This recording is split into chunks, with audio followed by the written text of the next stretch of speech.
Welcome, everyone, to the Rivals StarCraft 2 League. Tonight, we have the round of 16, Group D for you guys. Sadly, it's only going to be 2 players out of the 4. 2 of them could not make it, but it should be exciting nevertheless. I am DrennoC, joined here by the phenomenal JaKaTaK. And JaKaTaK, who are the 2 players we have playing tonight, and how are you doing? I'm gonna answer those in reverse order because that's how I do things. I'm great, and we've got EJK, who's a mech machine.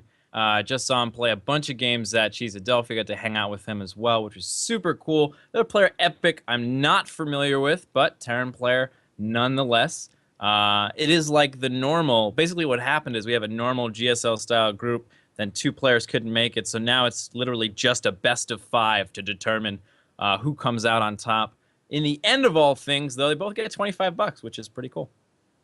Definitely, it's really cool having that kind of cool. I don't need to worry that much. And we've seen that a couple times before in the RSL and some of the groups like, oh, well, get through there. But the winner, first place, player that takes 3 games in this best of 5 will play, I believe, Strange.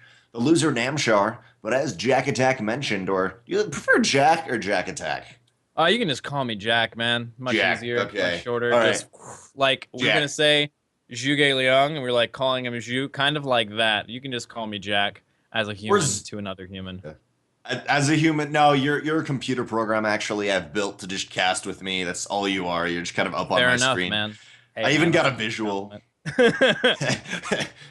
It would be pretty cool if you could do something like that. That'd be amazing. But no, casting AI. tonight, yeah, casting AI. Actually, funnily enough, I had a conversation about that to someone in WCS one time. But guys, we have 2 Terran players playing tonight, and they're going to be the only Terrans in the round of 16. So 2 Terrans will get down to the round of 8, thankfully, for all our Terran viewers. And by the way, if you didn't know, this is Heart of the Swarm. Next season, we'll have some Lot V action, some Legacy of the Void action. For now, though, we should have some exciting games between these 2 fellas. And Jack, any thoughts, any predictions? You said you've seen EJK play, and he's pretty powerhouse lately.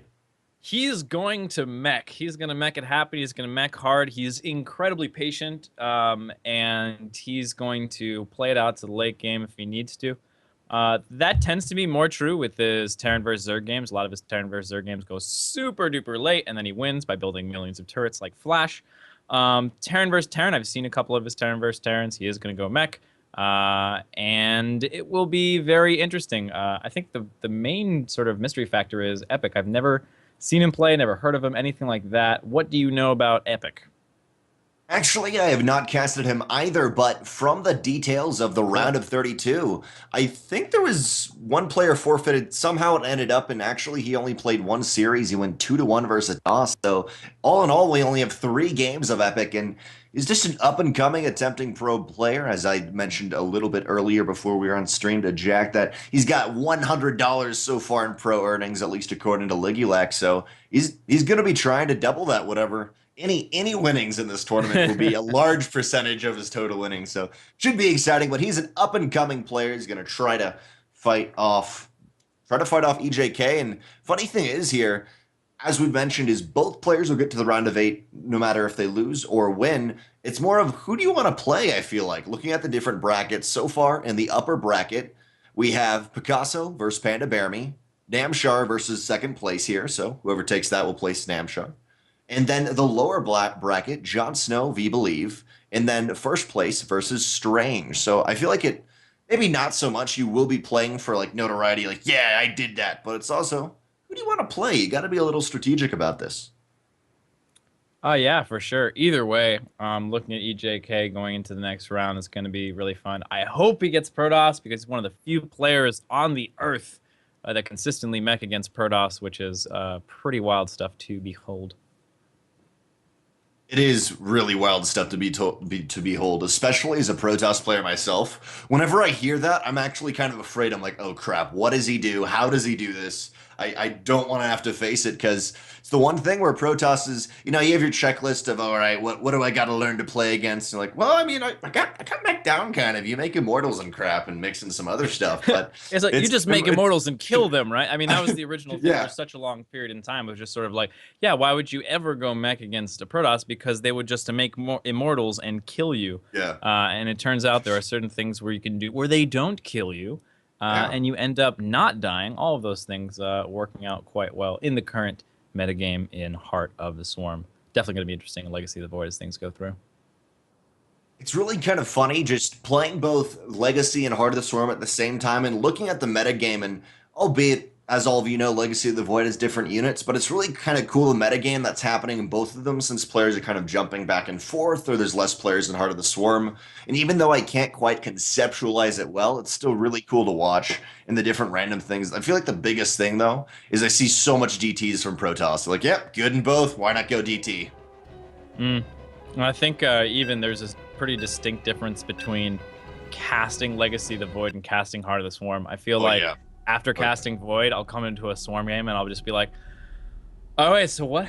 Nothing is happening for the next... All right, well, okay. I think Legacy of the Void is just so awesome. Super action-packed. November 10th, it's going to be out. Going to be going to BlizzCon as well, so crazy stuff's going to happen at BlizzCon. But... without any further ado, I don't believe any ados are further needed. We have spawning in the bottom right-hand corner of the screen our purple Terran from Endurance Esports. It's EJK. And his opponent, the top left-hand corner, the teal Terran player from Deadly Gaming. It's Epic. And as you were mentioning, JaKaTaK, kind of just so action-packed Legacy of the Void, we can even provide a really good example here is, in the beginning, what do you talk about? You got your analytic guys, you just talk about other random stuff, but with Legacy of the Void, it's always fun because right off the bat, like, oh, literally, first 10 seconds you can have something happen, so it is a huge difference in casting Heart of the Swarm, Legacy of the Void. Heart of the Swarm, though, is very dear to our hearts. I know that is for sure, even though I haven't asked you, Jack. May not be, but I believe. Yeah, Heart of the Swarm. Near and dear to our hearts, but we're going to say goodbye to it pretty soon, and it's just going to be bigger and bigger, bitter and better, and more awesome. We do have Barracks coming down at the current moment. It is currently also mostly meaningless. All that we know from this Barracks is that we have nobody going gas first at all.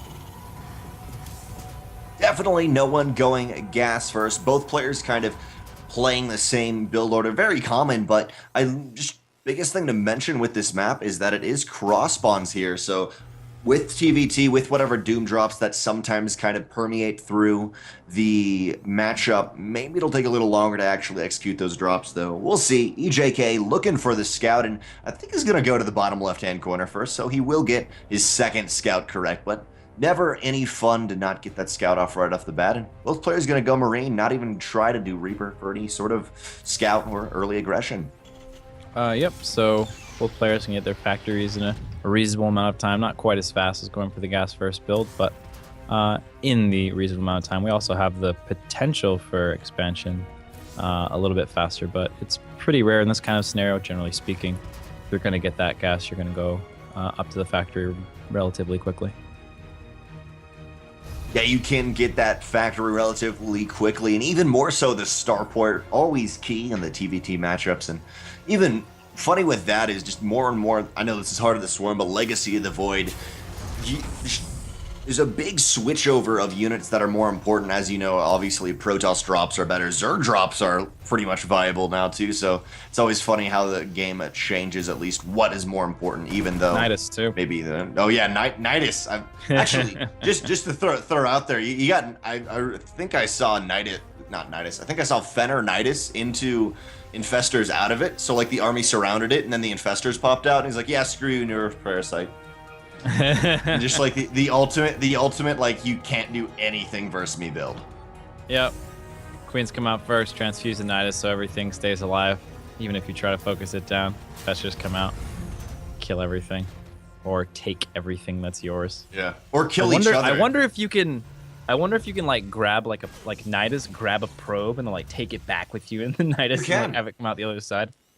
I don't know Nidus-wise, but I know you can take control of a probe and make a Protoss building, so... Oh yeah, you can definitely do that, but what I was saying is sort of like, it's really, really difficult to pull them, to get them all the way back to your base, to like take them how that over. would If work. you could use a Nidus, that'd be kind of amazing. Pretty sure you can't do that, but someone go test it and tweet at me, JaKaTaK TV. By the way, what's your Twitter, DrennoC?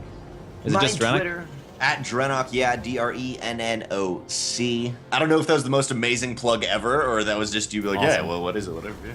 I actually want to know. That's why I just like, I may as well have someone tweet it at me, because it's better than an email. Because if you tweet it at me, then everybody knows. If you send me an email, then only I know. And it's about sharing, right? It's caring and It's all about community. sharing is caring, and community, and everything is happening at the same time here. Raven's coming out, nice and safe. Gonna help you deal with a lot of different things.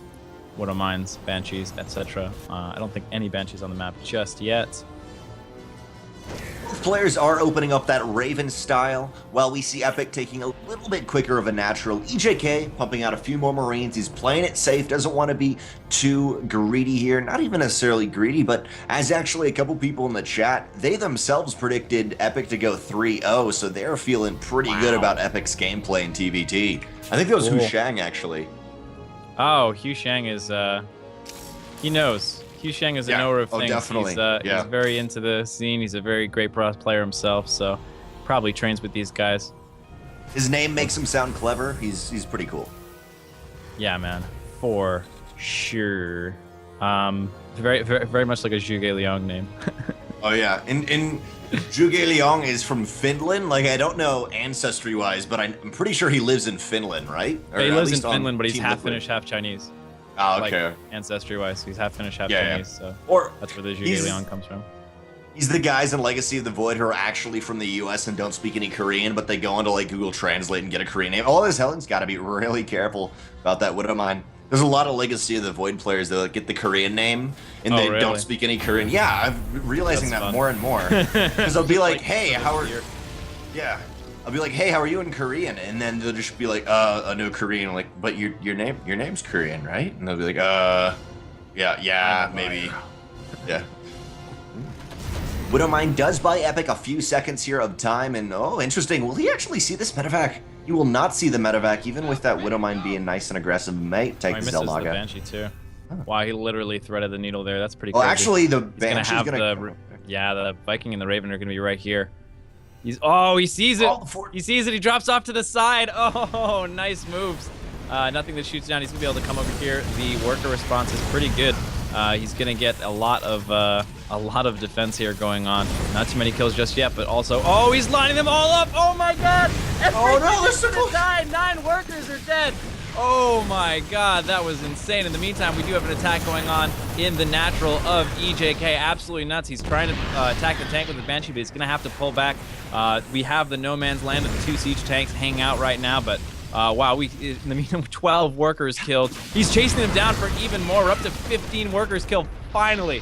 Oh my God, that drop was absolutely insane. And yeah, you can say, okay, he lost his natural, that's awful, but guess what?